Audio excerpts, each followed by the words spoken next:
Olá, professora. Eu me chamo Kleber, sou PCNP de Matemática. Darei continuidade agora para o próximo momento. Nosso objetivo é promover uma reflexão sobre a contribuição do componente curricular língua inglesa para o desenvolvimento e consolidação da aprendizagem matemática por meio de estratégias de leitura e interdisciplinaridade. Neste momento, iremos assistir ao vídeo do professor Rafael Procópio, onde ele apresenta situações em que o inglês está presente na matemática e nos propõe um olhar mais abrangente às notações matemáticas e as suas relações com a língua inglesa. Vamos lá? Você quer aprender matemática? Clique em gostei, inscreva-se e vem comigo! Olá! Nesse vídeo aqui eu venho falar sobre algumas expressões, algumas fórmulas, algumas coisas aí que a matemática tem a ver com o inglês, ou melhor, que o inglês tem a ver com a matemática. É o inglês na matemática, um novo quadro aqui do canal Matemática Rio. Então, assim, é muito difícil nos cursos aí de inglês por aí, né? Da gente ter noções matemáticas, aprender a falar algumas coisas envolvendo matemática, resolver equação, saber o nome das figuras geométricas, enfim, saber um monte de coisa relativa à matemática. Logo aqui no canal você vai ter esse outro recurso, caso você aí precise, sei lá, para sua dissertação, para sua monografia, ou se você for fazer uma viagem, simplesmente por curiosidade, né? Se você quiser saber por curiosidade apenas como o inglês tem a ver aí com a matemática, beleza? Quer saber mais? Vem comigo! Ora, que é o seguinte, ó, eu já começo com a palavra matemática. Como é que se fala matemática em inglês? É no plural. É isso aí, a palavra matemática é escrita com um S no final. Tá? E ela serve tanto para o singular quanto no plural. Se você usar a palavra no singular, né, você vai usar mathematics. E se você usar no plural, também é mathematics. É a palavra completa ali para você, tá? Só que tem as abreviações. Nos Estados Unidos, eles abreviam a palavra mathematics para o singular, usa math. Beleza? Já na Inglaterra, ali no Reino Unido, eles utilizam um S no final, utilizam um plural, então é maths. Tranquilo? Então, assim a gente usa aí a palavra matemática na língua inglesa. Beleza? Tá claro aí pra você? Tranquilo, né? Agora aqui é o seguinte, ó. Vem comigo aqui, que eu vou te mostrar agora alguns termos matemáticos em inglês. Onde que o inglês influencia aí na matemática que a gente usa no nosso dia a dia. É isso aí. Olha só, primeira coisa é na fórmula da área de um retângulo. Já parou para pensar na fórmula da área de um retângulo? Ou de um paralelogramo? Ou em qualquer lugar que tem altura, numa figura geométrica, ou em qualquer lugar, você tem a representação da altura como sendo a letra H aqui, ó. A H normalmente se refere à altura. É ou não é? Agora, por que a letra H e por que não a letra A? Tem a ver com a língua inglesa. Sabe como é que se fala altura em inglês? Height. E se escreve assim, ó. Height. Beleza? Então, o H tem a ver aí com altura em inglês. Se você, então, decorou aí a fórmula da área de um retângulo, de um paralelogramo, base vezes altura, B vezes H, se você utiliza esse H aí sem entender por quê, agora você sabe muito bem que o H significa height, que é altura em inglês. Então, é base times height. É base vezes altura. Então, area of the rectangle. Então, essa figura aqui, ó, se fala rectangle, rectangle, beleza? Area of the rectangle is base times height. Então, multiplicação, esse sinal aqui, ó, é times. Isso aí, como se fosse tempo no plural, beleza? Então, base vezes altura, base times height. This is the area of the rectangle. Tranquilo, galera? Agora aqui é o seguinte, ó, uma fórmula muito conhecida na física, tá, que calcula a velocidade média de um objeto qualquer, é essa, é ΔS sobre ΔT. Já parou para pensar também? Que a gente fala assim, velocidade é espaço percorrido dividido pelo tempo. Agora, por que o espaço é representado pela letra S? Porque vem do inglês também, é space, beleza? Então isso aqui, ó, esse S é de space, tá? Que traduzindo é espaço. Então a variação no espaço, the variation of space, over, certo? Aquele traço de fração ali, eles falam over, a gente aqui fala sobre, né? Lá é over. Então é delta S, ou seja, delta space over delta time, delta t, beleza? Então velocidade, velocity, is equal to delta S, delta space, over delta time, delta t. Tranquilo, galera? Então esse T aqui, ó, é de time. A gente fala tempo porque tempo em português também começa com T. mas seria time. Variation of space over the variation of time. Beleza?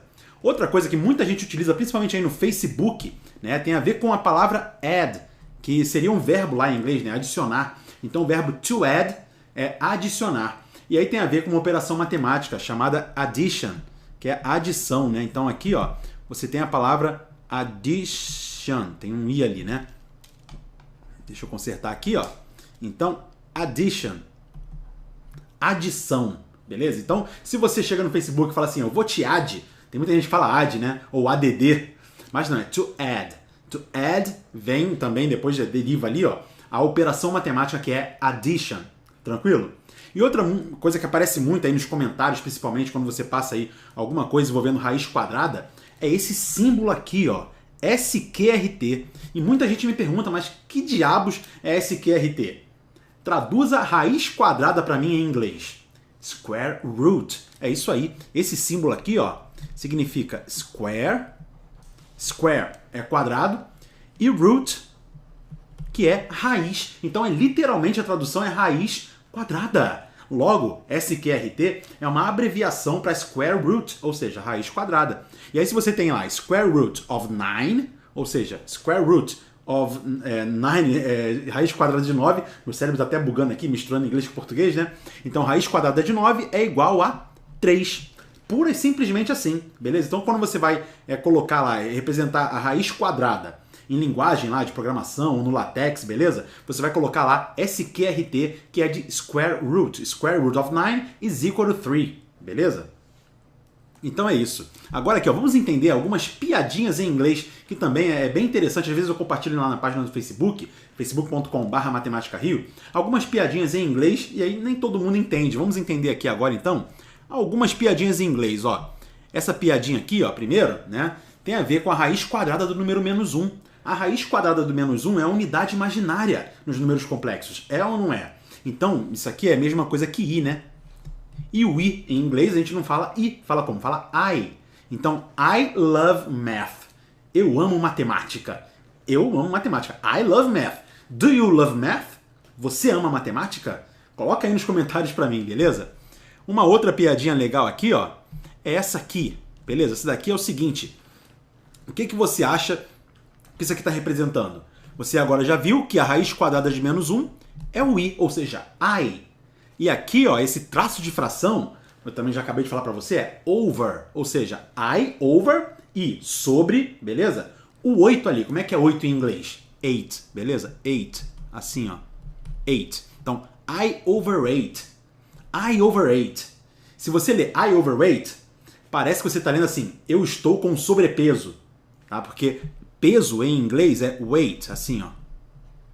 Beleza? Então se você fala lá, I overweight, eu estou com sobrepeso, olha aí. Então é uma piadinha matemática aí que só quem sabe inglês vai compreender. Você tá com overweight? I overweight, unfortunately. Ou seja, infelizmente eu estou aí com um pouquinho de sobrepeso, preciso fazer algum exercício e parar de comer besteira. É isso aí, galera. Agora aqui, ó, vamos analisar outras piadinhas matemáticas. Essa daqui é muito legal. Tente ler isso daqui e entender, mas leia, né, em inglês. Tranquilo? Vai fazer sentido em inglês. Essa piadinha aqui, muito famosa, tem muita estampa de camisa com isso aí, é o seguinte, você sabe que a raiz de -1 é I, né? Então, I ate, e o ate aqui tem a ver com comer, né? Eu comi, aqui, ó. Esse símbolo aqui é o quê? Somatório. Né? E o somatório tem a ver com o quê? Uma série de somas. Ou seja, você tem ali, ó, sum.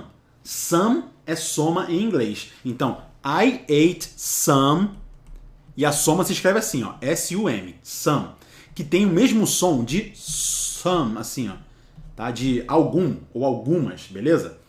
E o pi? O pi se lê como sendo pie. Nos Estados Unidos se escreve do mesmo jeito, tá? Mas se lê como pie. E pie também é a palavra aqui, ó, que se escreve desse jeito aqui, aqui é torta. Beleza? Torta. Então aqui é o seguinte, I ate some pie. Eu comi alguma torta ou algumas tortas, né?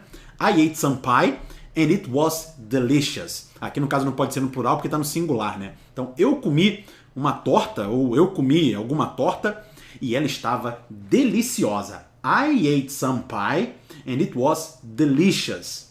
Tranquilo, galera? Espero não ter cometido nenhum erro aí de pronúncia nesse vídeo. Se eu cometi, me corrija aí nos comentários.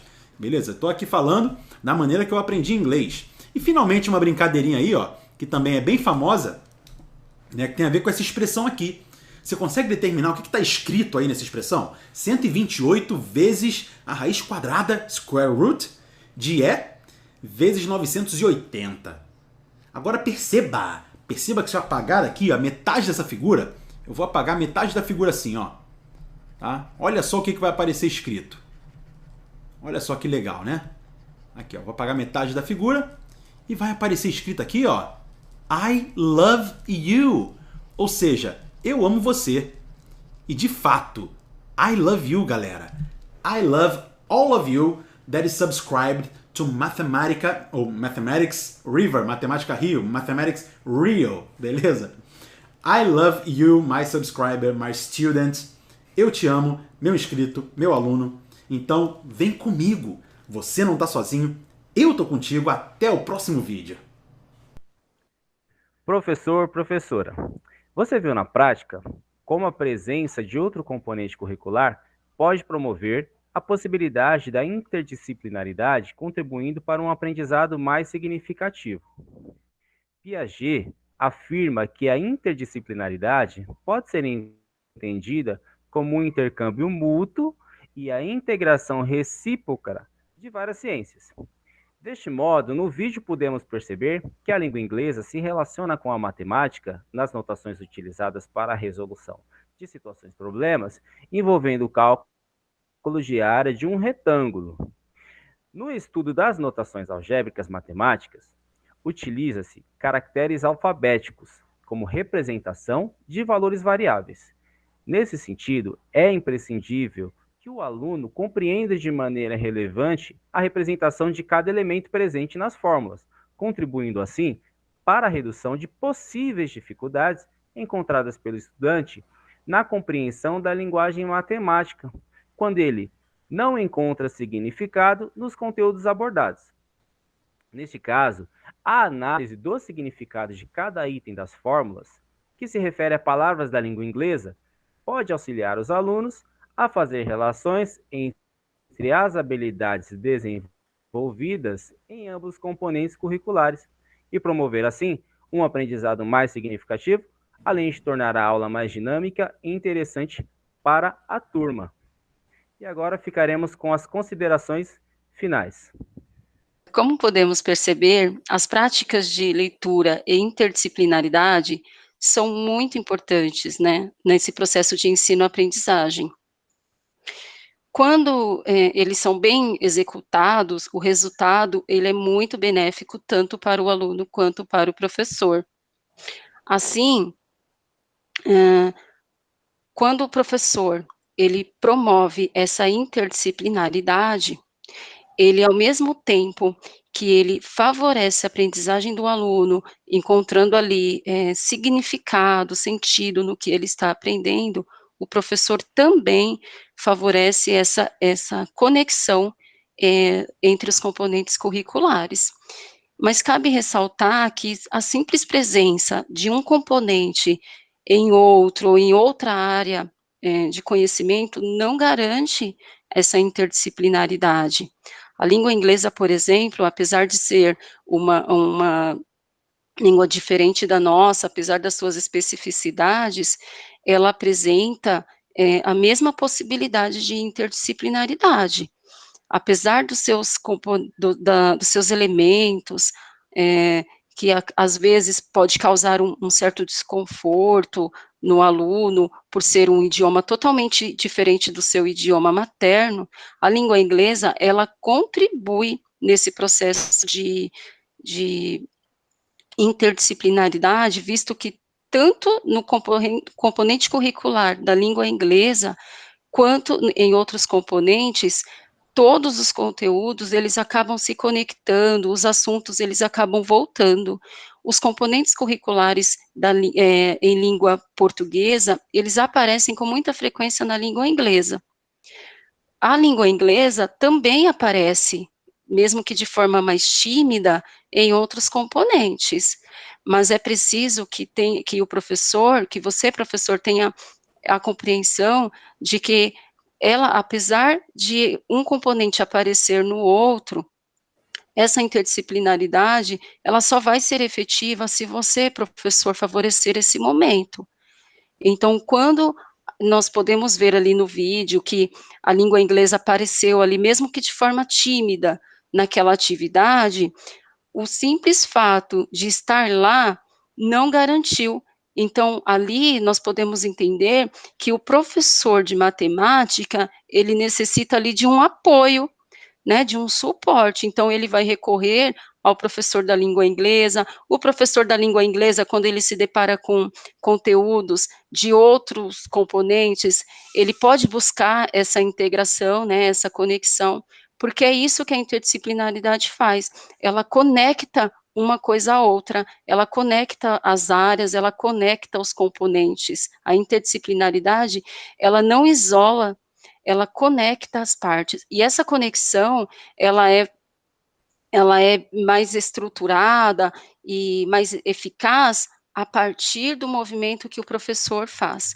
Então, o que nós precisamos ter em mente é que a interdisciplinaridade precisa da ação efetiva dos envolvidos, que somos nós, professores, você professor que está lá na sala de aula, você professor que está na ativa ali, né, com os seus alunos, para promover essa interdisciplinaridade, garantir essa compreensão, esse aprendizado significativo, você precisa estar em constante diálogo com o outro, né.